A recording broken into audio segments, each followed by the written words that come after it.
A lot of people think that living at home is either the financial cheat code or you're just a failure. But what's the reality? Let's talk about the pros and the cons to living at home, from saving money to the things that no one really talks about. Let's go through the financial upsides first and see the biggest benefits, which is saving money. Now, we say the biggest savings in terms of not having to pay any single rent at all. Now, if your parents are lucky and you're fortunate, you're able to kind of leech off them and kind of live at home with them. But we know that this is able to save you a lot of money. If I look in my area, I could probably find a bedroom for $1,200 a month, and that's sharing with the roommate. Just $1,000, if not more, every single month in a nice high cost of living area. That's like me living in the slums. So you want to make sure that you're finding the cheapest place to live at, and if that's at home, that's even better. And you'd be very fortunate if your parents are lucky enough to have you stay at home and they're able to put a roof over your head. Next, you are able to get more money for your investments. You want to be able to stack your cash. You want to be able to invest more and be able to build your wealth earlier. Now, if you're able to build all these things combined together, you'll be stacking in no time. The biggest expense that we have is that rent, and after that, we should be putting all of our money into our investments, stacking our cash, getting that emergency fund, and getting the money that we deserve back into our pocket so we can grow for our financial future. Next, there's less pressure to earn big right away. Early in your career, you're able to take these risks. You're able to do whatever it is that you feel like is your passion, to go out there, follow the world, follow your true passion, and make that a reality. If you're living at home, you don't have to worry about food too much. You don't have to worry about rent too much. You're able to actually capitalize on the things that you want to do with your life. If you want to go start that flower boutique, if you want to go start that coffee shop, go to a coffee shop, learn the trade, learn how to run the business, right?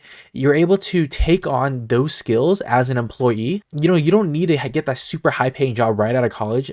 Learn a craft, learn a skill, and you're able to do that with the funding of having a roof over your head given to you by your parents. Next, you're able to pay off debt to your advantage. When you're living at home, you don't have this heck of big expenses. So your biggest expense is probably going to be the high interest debt that you either took out through a credit card or through your student loans or any other loans that you might have. So we know that credit cards are pretty predatory, with any percentage that you're going to be paying between 20 to 30%.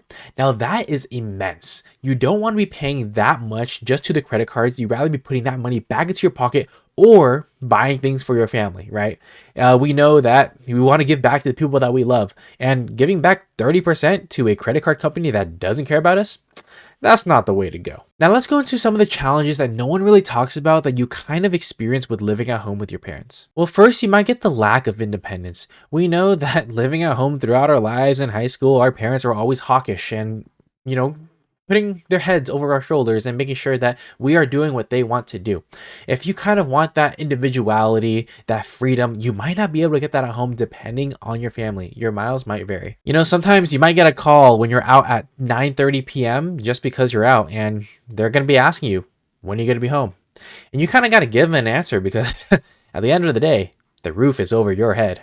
Their roof. There's also going to be likely a social stigma of people that say, hey, you're living at home, you're not doing too well, and you shouldn't. You should go get yourself a place and live life. You know what I gotta say to those people? A big F you. Because one, I think living with your parents is extremely smart if you are able to do that. However, I get it. You grew up in a toxic household. You gotta get out. All power to you. I support you doing that. But if there's people that are judging you because you're living at home, I think they're actually kind of in the wrong here, because you're able to, one, stack your bread, you're able to, two, provide for your family, and three, you're able to provide for your financial goals.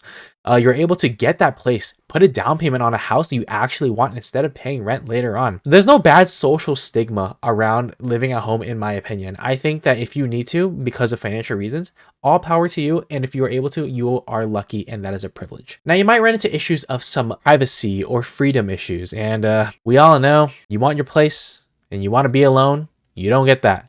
You got people running into your room. You got people running out of your house. You got people blocking the driveway. You say, hey, I need my car today. Can you move your car so I can get out of the driveway? There's going to be issues like that you don't kind of experience until you're there and actually get to see how it is firsthand. Instead of looking at that as a negative, look at it as in terms of a positive. You're able to actually be with your family in your young years, and you're able to kind of nurture and grow along with your family. Your family's not going to be here forever, so make sure that you cherish every single moment that you can with them while you're young, while you're old, and all throughout life, because Those are the times that we're going to wish that we had when we were older. Now, another challenge that you might face is that it might be harder to move out later on because you're in your house and you're saving all this money from not having to buy food, not having to buy rent. And all of that money can go towards your lifestyle. And if you keep increasing your lifestyle to buy new cars, buy fancy watches, and live life extraordinarily, then you might not be able to have that extra funding to go buy your own place, to go live on your own, because you're too comfortable with the life and the life stability that your parents would have given you under their roof. So just be careful of lifestyle creep that you might be enduring if you do live under your parents' roof and do not have to pay rent. But here's the most efficient way to make the most out of your time living at home. You want to set your financial goals. Remember, it's more than just saving. You want to invest. You want to build that emergency fund. And 3, you want to have the exit strategy, the exit plan. You can't be living under that parent's roof forever. So you want to make sure that you are putting money away, you're investing accordingly, and you're investing intentionally. You're putting that money into places that are going to be liquid, that you might want to pull out to put a down payment on a home, to one day maybe move out just because you want to, because you have a partner and you might want to just pay rent in general. There's so many reasons as to why you might want to do things, but at the end of the day, you want to have that option too. So you want to make sure that you're stacking your financial goals and getting your money into place. Next, you really want to contribute where you can. Even though you might not be able to contribute financially, there's some things that we can cover, like covering groceries, covering some bills, and just showing your appreciation around the house. You might be able to do some chores, do some yard work for the house. That's kind of your payment of saying, hey, I'm going to do this because you let me live under your house. And that's all the reason to kind of live under the house. So help out where you can, make your parents' lives easier, make everything at home more accordingly, and your parents and you will thank yourself. And last, you want to make sure that you're using your time wisely. You want to make sure that you're using these times to learn some skills, learn your craft, endure in your career, make sure that is advanced as you can go in terms of your skill set, or even starting a side hustle. You have so much time at home, you have so much things that you could be saving on that you're able to take on these things, take on these risks that you're able to potentially have a big payout in the future. So in conclusion, should you live at home in your 20s? At the end of the day, living with your parents isn't a forever thing. It's kind of a temporary thing and you should see it as a tool. If you do utilize it right, you can set up yourself for really great financial success in the future. But if you don't plan, it can really hold you back. The key to this, be so intentional with every single dollar that you do, that comes in, that goes out, and plan for your financial future. So make sure you guys are doing that. I hope you guys learned a lot in today's video, and drop a comment. Are you living at home with your parents and have you saved enough money? What's your net worth today? Let me know. Have a good one. Peace out, guys. Later.